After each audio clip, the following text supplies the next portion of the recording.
Hey everybody, it's John from the Hustle Daily Show. Before we get into the show today, did you know that HubSpot launched an AI chatbot that helps you build awesome campaigns at scale with just a few prompts? It's called Campaign Assistant, and it's a totally free-to-use AI tool made for marketers and business leaders who spend hours a day on content creation. Campaign Assistant will transform the way that you build marketing campaigns at scale. Craft personalized emails, ads, and landing pages in just a matter of minutes. Just pick the content type, add the key selling points, and let the AI take it from there. And the best part, it works seamlessly with all of HubSpot's marketing and sales tools to scale your output across email, social, and more. So AI your way into the most effective campaigns yet at HubSpot.com/campaign-assistant. Howdy, folks. Good morning. It is Tuesday, July 18th. I'm Jacob Cohen here with Ben Berkley, and this is the Hustle Daily Show.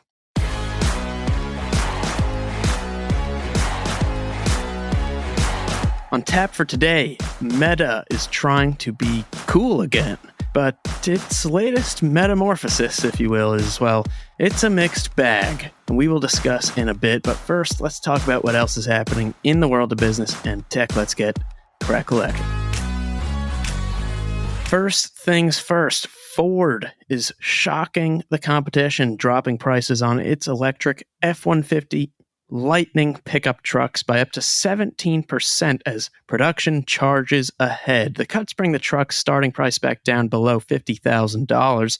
I actually saw one of these charging today in the neighborhood right next to a Prius, and I just love that we're still in that phase in history where it's still kind of surprising and funny to see a Ford F-150 charging next to a Toyota Prius. I don't know if I will be adding one. Prices are dropping, but the most expensive version of the Lightning, that extended range one, it came down in price, but now it's still starting at $92,000, which is a perfect sign for me to keep my old 2006 car just as alive as possible for as long as possible. My goodness. I agree with that. Well, moving along, would you look at that? Average hourly wage growth beat out inflation last month for the first time in 2 years, which honestly sounds great, but there's always a but. The extra change could mean greater consumer spending on things at higher prices, which could lead to, you guessed it, higher inflation. And in other news, hey, look, a legit VR use case. The FAA will test out VR flight simulators as part of its helicopter pilot training program. The trial system, which pairs a headset and cockpit replica, was built by Swiss startup Loft Dynamics. Also, ad blockers.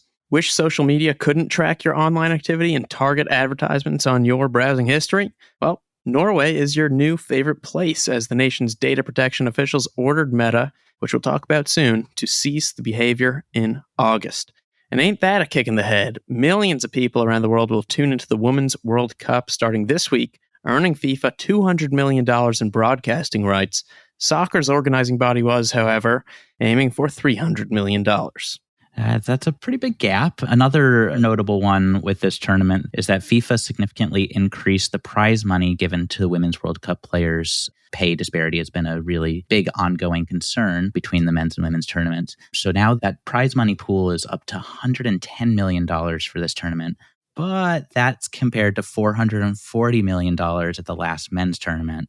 So still a long way to go there. Another thing that's worth noting is just the attendance. This is going to be in Australia and New Zealand. They're on track to break an attendance record for the tournament. They're going to have well north of 1 million fans in attendance. However, sales are still so short of expectation. They're giving away 20,000 free tickets. So again, this is a very strange tournament already setting up, and it hasn't even started yet. It starts on Thursday. Strange indeed. All right, and last but not least, wrong direction, people. 19% of people said their workplace is very or somewhat toxic in the American Psychological Association's annual workplace survey, up a point from last year. And if you think you might be part of this problem, here's a thought to consider. Don't. And with that, let's get to today's main story. Okay, Jacob. So today you talked a lot about where Meta is, obviously the parent company of Facebook and Instagram and WhatsApp. I'm going to age myself here and say that my first account was tied to a university email account. Wow. I know you're looking at me and just feeling like, okay, old guy. But obviously, this company's just been through a lot. Yeah. The reason I wrote this story was because I kind of just came to this realization that throughout its history, this company has been defined by these different phases. And it feels more and more like we are now in a new phase. There was really that first kind of early Facebook phase, which for many people, it was when you probably posted some regrettable profile pictures. There was a lot of early kind of internet memes on there. It also was a phase that saw Mark Zuckerberg kind of cast as that poster child for that class of hoodied billionaire dorm room tech founders. And, I thought it was funny. Zuck used to have business cards that read, "I'm CEO, bitch." Wow. And I say that it's funny because he's seemingly changed a lot since then on the outside, at least. You could say maybe he's matured. Some might say he's just become more and more of a robot. Either way, both of those would have been part of the discussion during what I think was the next phase, which came with rapid platform growth across all its apps, but was also riddled with all kinds of copycat product accusations, copying companies like Snapchat. You had advertising challenges from new policies from Apple. You had the rising threat of TikTok, and you had intense antitrust, political, and really societal backlash against this company and all these different harms that have risen through its platforms. So you're talking about the phase where they really just kind of grew into a tech giant, where Yes. they're acquiring the likes of Instagram. That's where they are building their workforce to just absolutely absurd levels Exactly. into the tens of thousands. Okay. Exactly. And now, the last few years, I think we've seen this new phase kind of start to carve itself out.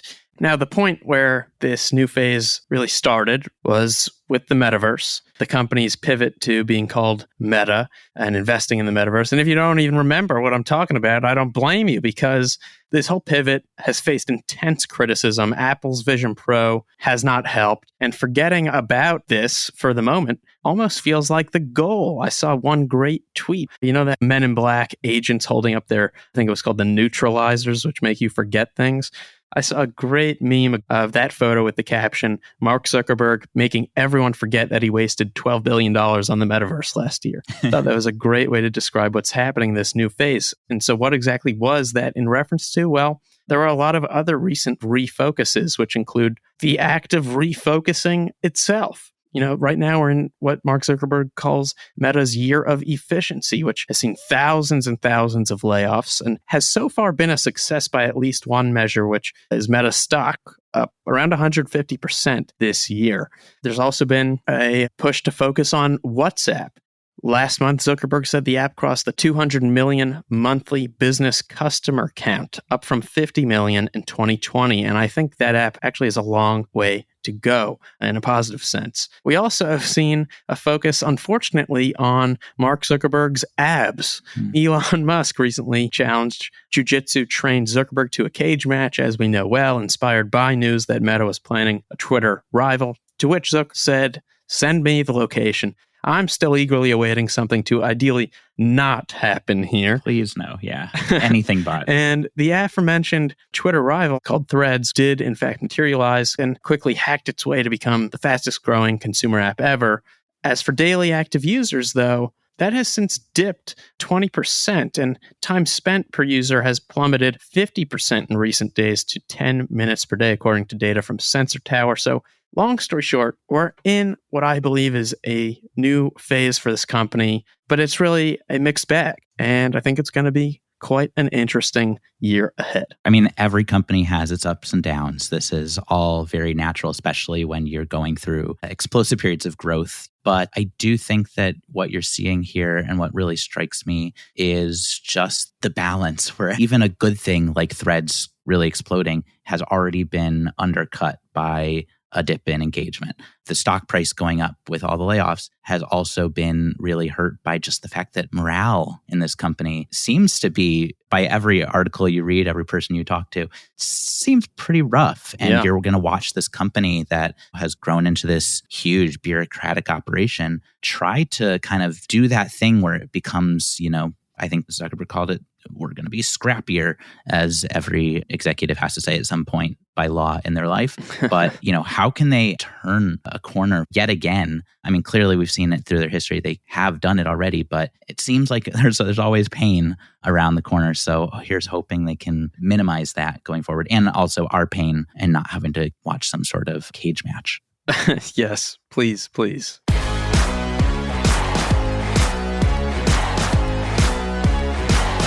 And bada bing, bada boom. That's going to do it for us today, folks. Thanks for tuning in to the Hustle Daily Show. We're a proud part of the HubSpot Podcast Network.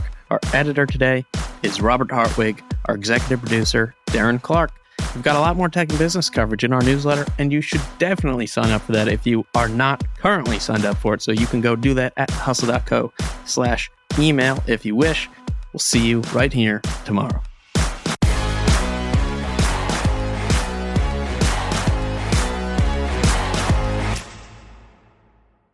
Let me tell you about a show that I've been loving lately. It's called Entrepreneurs on Fire. It's hosted by the incredible John Lee Dumas. It's available now on the HubSpot Podcast Network.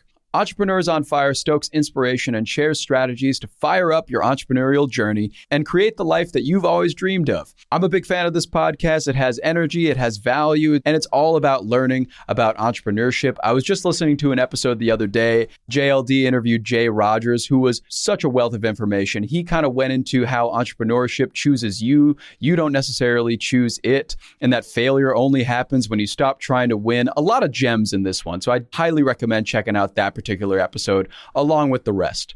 So go listen to Entrepreneurs on Fire wherever you get your podcasts.